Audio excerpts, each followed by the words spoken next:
The chill of the Siberian wind was a constant companion, a stark reminder of the frozen landscape and the even more frozen relations between the world's superpowers.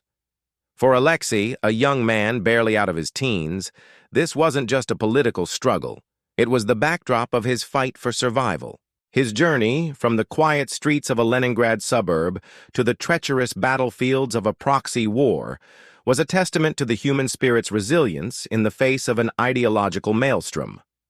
Aleksei's story began in 1962, a year etched in the collective memory as the Cuban Missile Crisis brought the world to the brink of nuclear annihilation.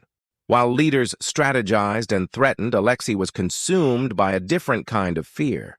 The ever-present gnawing of hunger, the whispers of his mother's worsening cough, and the grim reality of a life lived under the shadow of state control.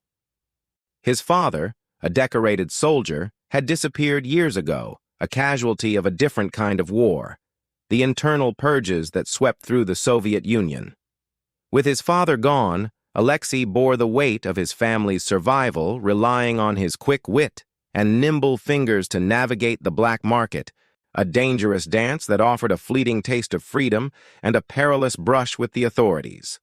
His world was turned upside down when, during a clandestine exchange, he was caught. But instead of the gulag, Aleksei was presented with a chilling choice: imprisonment or voluntary service in a special unit, one that operated in the shadows of the Cold War.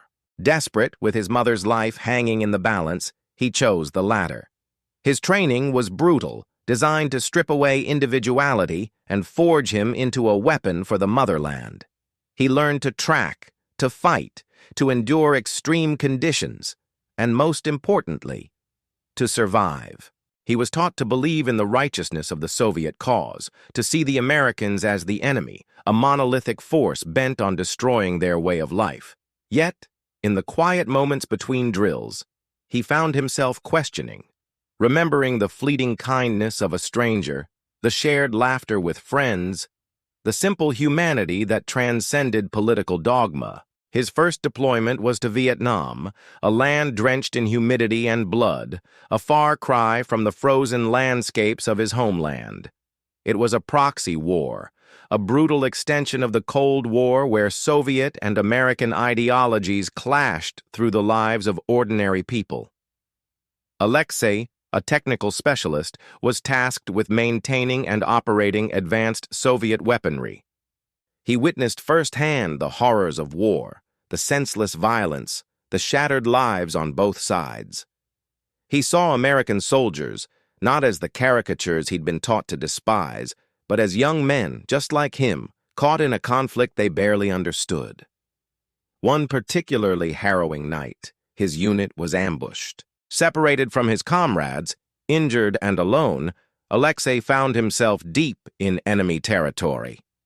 It was then, amidst the chaos and fear, that he encountered a young American soldier similarly isolated and wounded. Their initial instinct was to fight, but desperation and perhaps a flicker of shared humanity compelled them to a fragile truce. They were enemies by flag, but survivors by circumstance. Together they navigated the treacherous jungle, a silent, tense alliance forged in the crucible of shared peril. They faced hunger, exhaustion, and the constant threat of discovery. They communicated not through words, but through gestures, through shared glances, through the universal language of fear and the desperate will to live. Aleksei, through this unlikely bond, began to see beyond the propaganda, to understand that the enemy was not a faceless entity, but individuals, just like him, caught in a global game of chess. Their journey was a desperate race against time and circumstance.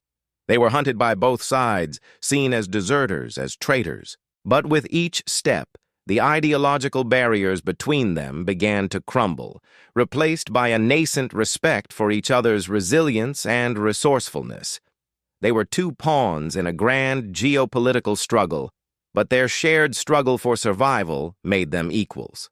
Ultimately, they found a way out, a perilous escape that involved a daring gamble and a stroke of luck. Their paths diverged then, a silent nod of understanding passing between them. Aleksei returned to the Soviet Union, a changed man. He carried the scars of war, but also a newfound understanding of humanity that transcended the Iron Curtain. He no longer saw the world in stark black and white, but in the complex shades of human experience. Aleksei's journey was far from over. He continued to navigate the complexities of Soviet life, carrying the secrets of his experiences, the quiet defiance of a man who had seen the other side and found common ground. His story, whispered in hushed tones to a select few, became a testament to the enduring power of human connection, a flicker of warmth in the bitter chill of the Cold War, a reminder that even in the darkest of times, the will to survive and the capacity for empathy can bridge the widest divides. His struggle was not just to live, but to truly see, beyond the flags, beyond the rhetoric, to the shared humanity that united them all.